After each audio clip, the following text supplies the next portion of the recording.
Now until here, if anybody has any problem, then please ask me, so that I can start with the constructor chaining part.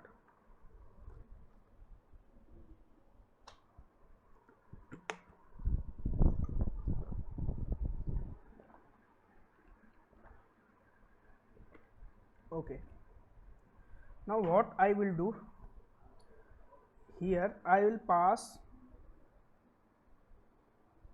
name is Vandan and class name is Selenium. Am I audible, right? Guys, am I audible? Yes, yes, Okay, so here I have, yes. okay, thank you. Here I have passed two string params, right? Two string parameters. So what it will do, it will call the string, it will call the constructor which will have two parameters, or both two parameters are string parameters, right? So it will directly jump here. Let me first give messages to all the constructors so you guys can understand. The sysout name plus name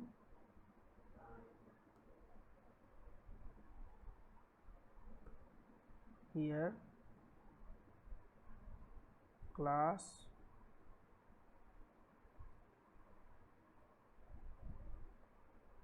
name. Okay, and here I will pass sysout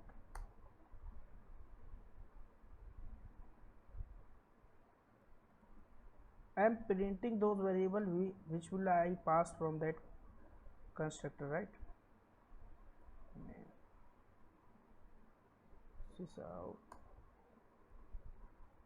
integer comes plus a, right? So here I have passed the name and class name, whatever you can say, two string params, right? So what it will do, it will find a constructor which will have two string parameters. It will find here, right? Directly jump to that. So two string params are present inside this constructor, so it will print those values which I have passed, right? Next it will run this line. First just comment out these lines. Now I will run, and what it will print, name and class name, right? Suppose I call the, just comment this line, and suppose I call the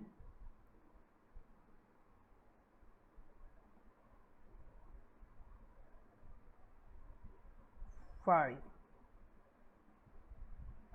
right? So it will call, it will first look that there is a constructor with one integer parameter, right? Because this one is integer, 5 is integer value, so it will look for the constructor which will have one integer parameter. It will integer param cons 5, so it came here with one integer parameter. What if suppose I give this one, this, what this method is usage of this method? How many parameters present inside this method, right? How many parameters? No parameters present. And is there any constructor without parameters? Yes, that is a default constructor, right? It will jump here first and it will print constructor call, right? Then it will again come back to this line of statement, and now this will print this.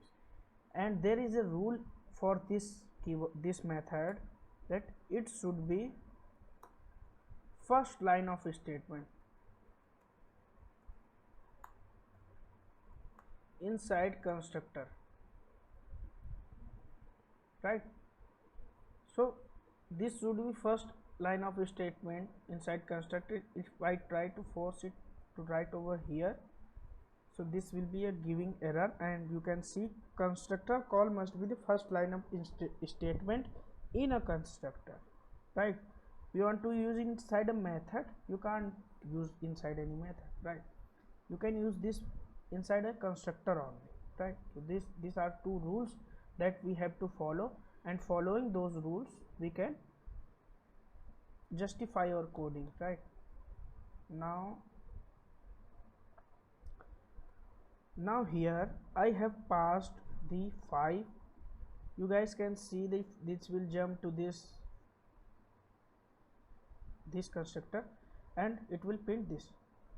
Again, if I'll pass, suppose I comment again, I call this one, so first it will directly jump to the toString param constructor, right? And it will see that it is calling a constructor which had no parameter, so it will look for inside the same class only, because this refers to the current object, right? So current object means current class, right? Okay, so this will call system.out.println constructor call. So there answer will be constructor call, and again it will come back from where it came, right? Here this line of a statement is executed, and now this will be executed. So you can understand the constructor chaining. Constructor call and then this parameterized constructor called, right? Now suppose inside this constructor I pass like this 5. So what first it will run from here, it will call a constructor which have two string parameters. It will go here, right? So it will come here with two string params. Here it will see it is calling a constructor which have no parameter, so it will going back to default constructor.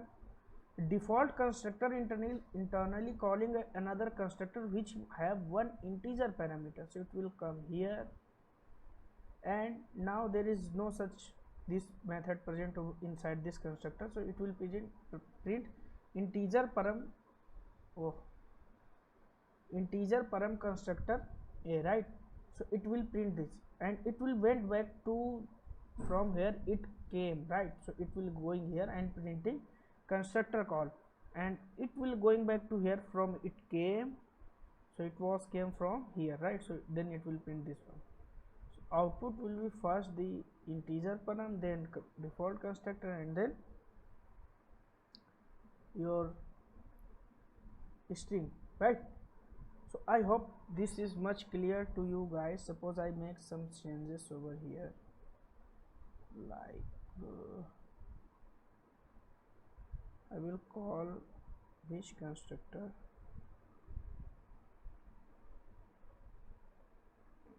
okay.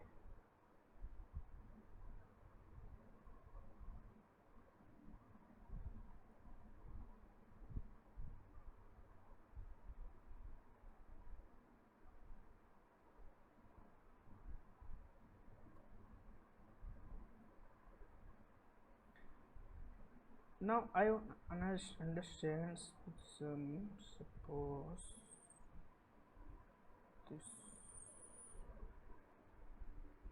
and here it will come, it will call in this,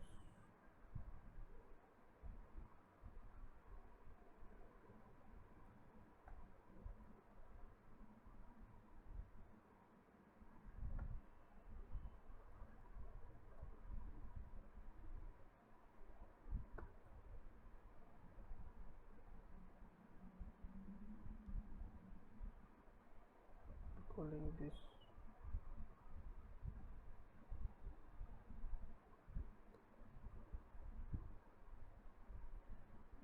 integer is calling string is calling default. No, I have to remove this, right? So here now I will call,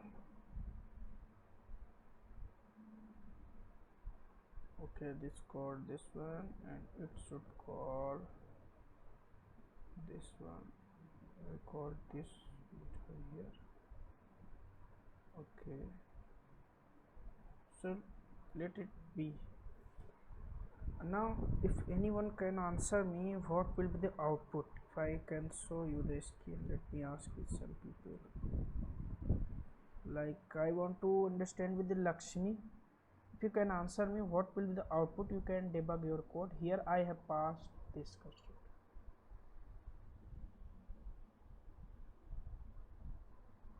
Okay, can you open that class? So it will go to the str. So it will print the system.out.println name of that string. Line number 24 will print. Class number 24 will call. Okay, that's a constructor, right? Yeah. That constructor will get called. Suppose I give this over here. Okay. And then it will take the constructor which is not having parameters. no, wait. Actually, it's get yeah. Now I have given this right. Now what will be the output? Just see. Okay. So initially, what is there in that default constructor? Can you show me? This file. File means again it will go there. Okay. It will first print the. This is all about constructor chain. Yeah. It will first print the one then and Java. Okay. Then. Okay. Again, I need to put that. And after that, this file is done. Next is it will print the constructor call. Let me run it. I hope you guys understand the constructor chaining, right? I'll explain it, don't worry.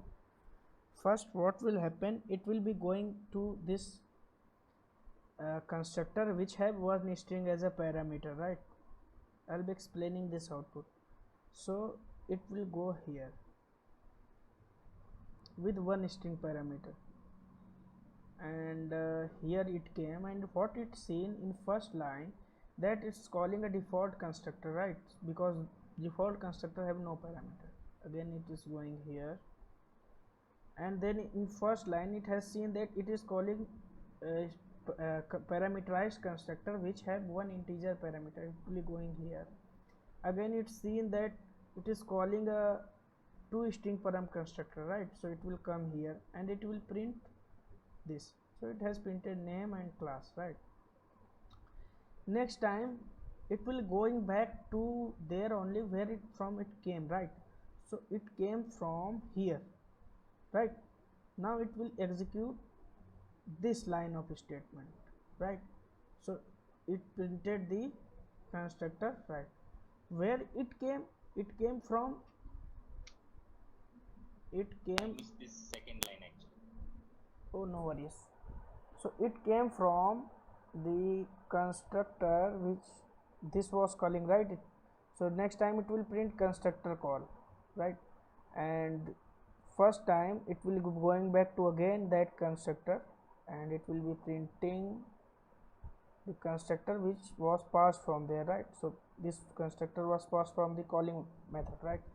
So this way it will print this. If anybody has any issues, this is a chain process, right? Suppose I go to any place, so I'll have only that way to return inside Java, right? So if I am going to from a way, so only that way I have to return. So if some constructor has called, so when it will be returning to immediate caller, right? So immediate caller will return to its immediate caller, right? So I hope you guys understand. If you have any doubts you can ask me. Yeah, we got it. Okay, so if now if I will calling these objects, right, after this, once the constructor chaining will be done, so I can call these methods, right? So what will happen, first this part will be completed.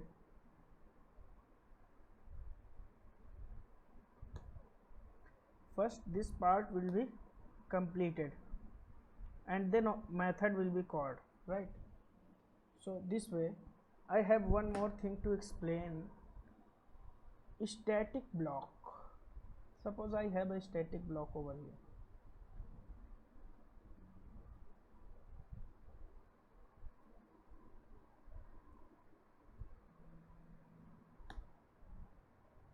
I write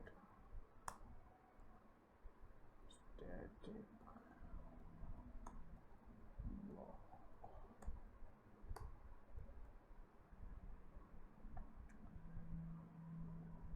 All of above one thing is there, this static block. Whenever it will present inside any class, first this static block will be run, right? First this code will be executing, then only next steps going to be followed, right? So what will be the our first output? First output will be static block, then it will follow its rule,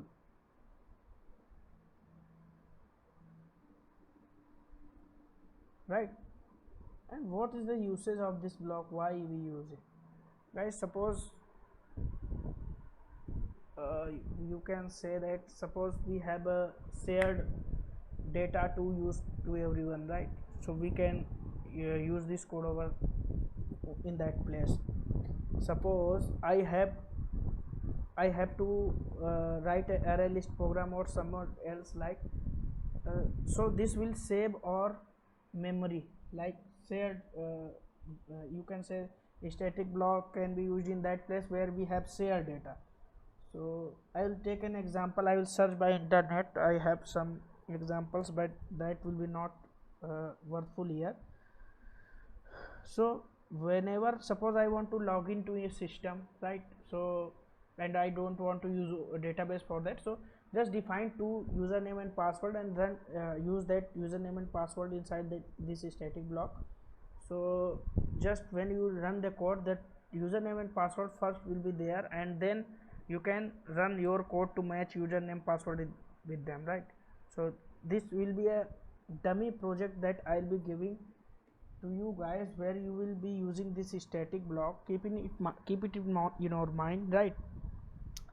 When I'll be giving you dummy projects, so all in Java, after completing the Java part, so you guys will be using this static method, right? First let me complete that array list and that collection part. So okay, for each completed class object, constructor chaining, inheritance and static block. So what is inheritance? Today I am going to cover only theoretical part of the inheritance, and next week I'll be starting OOPS concept and I will try to finish in that week only, right? Because you'll have 3 weeks of Java and next week I will be covering 4 weeks of Java, will be enough for us, right? So I hope these sessions are helpful, right? Okay, now what? Oh, Yes, it is definitely Yes. helpful. thank you. Yes, one. Now what I will do, inheritance. Just letting you know, we are not able to see anything. Okay, you guys cannot see my screen. Oh, just now. Okay, sorry. Okay,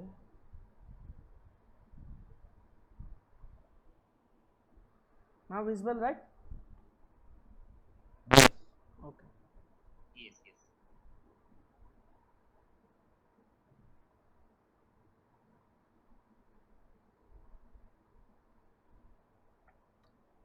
Inheritance.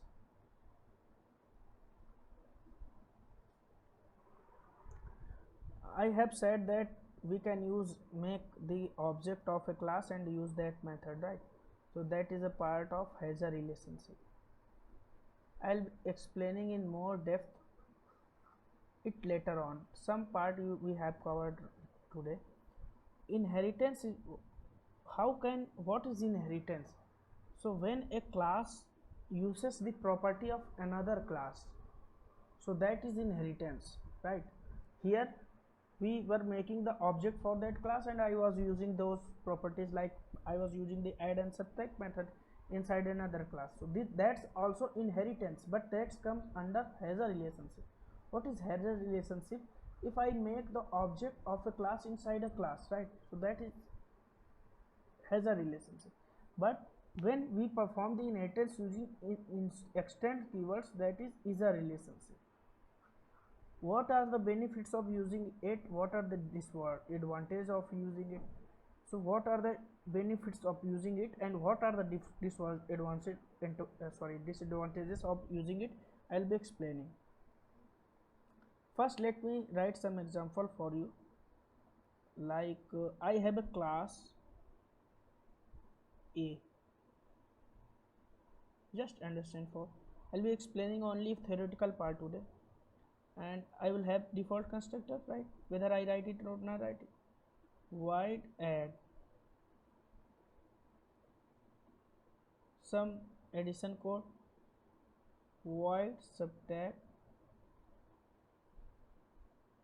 some subtraction code, right? Now if I want to use it inside another class, then if using is a relationship, I have to use extends keyword, right? So how I can write this code? Class A extends, sorry, class B, this is class B, right? Extends A, right? And these all properties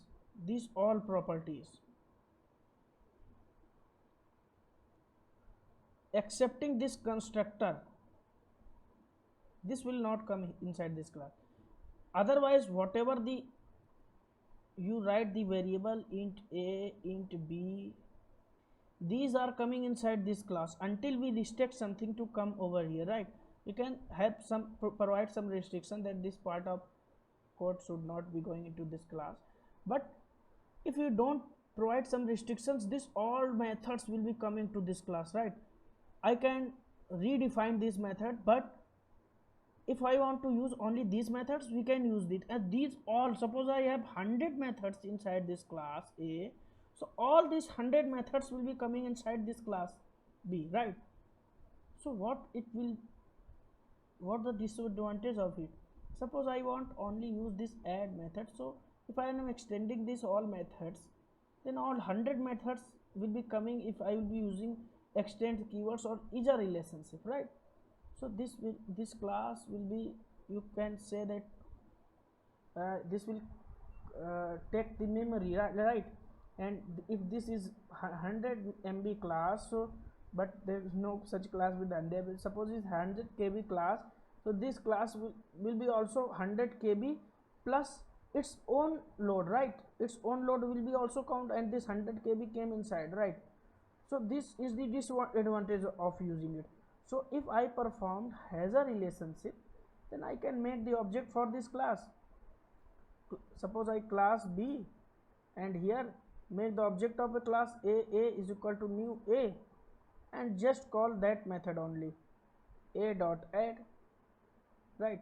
So only this method is coming inside this class. So this is the disadvantage of this is a relationship, and this is the benefit with this one. But how many type of inheritance present in Java?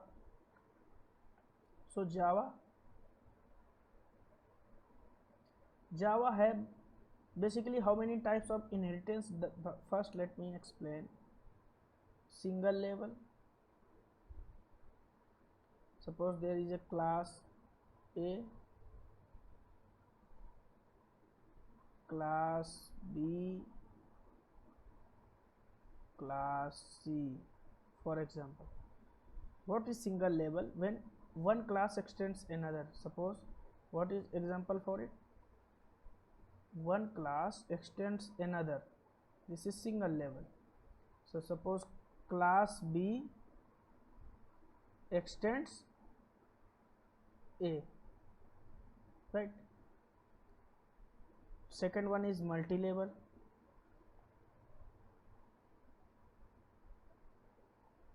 When A extends B and when suppose B extends A, right, and C extends B, right, so you can say it like this: class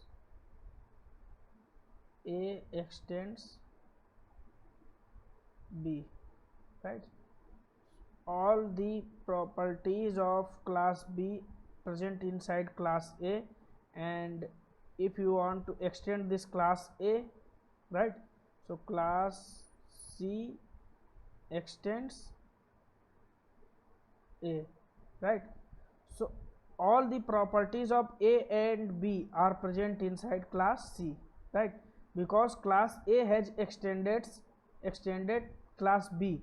So class B suppose have method B, right, void B, so B method will be present inside this class A, right. So B is here because it extended, and now if class C extends the class A, so and so because of A have its own method first, right, so it will extend all of these to it, right. So B and A both will be present, so this is multi-level. I'll be explaining it more depth. And class, suppose what is single, multi-level, and hierarchical. What is hierarchical inheritance? For hierarchical inheritance, A and B single level will present and multi-level will also present, right. C extends B, B extends A, and maybe C will be extending A as well, right. So C don't need to extend A, right, because it has extended B and it's enough for it. But what if A wants to extend C? So this is the hierarchical inheritance, right. And one more inheritance type present is multiple inheritance is not possible in Java, just because of there are two reasons. First is diamond problem, and second one is constructor chaining. Once I will be covering the inheritance part, I will be again explaining this constructor chaining for the inheritance and super keyword, right. This was for only for same class, and every and same class have this keyword, right. So if I'll be explaining, when I will be explaining the constructor chaining for the inheritance and super keyword, then it will be more clear. Then I will be explaining why multiple inheritance is not possible in Java. So this was the part of today we will be starting OOPS concept from the next week.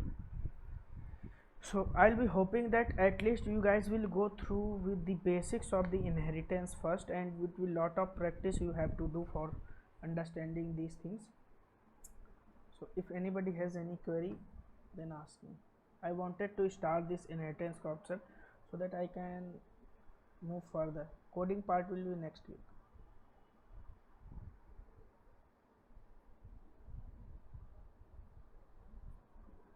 Next week is very important, guys, because we are going to cover inheritance, polymorphism, encapsulation, each and everything related to this concept.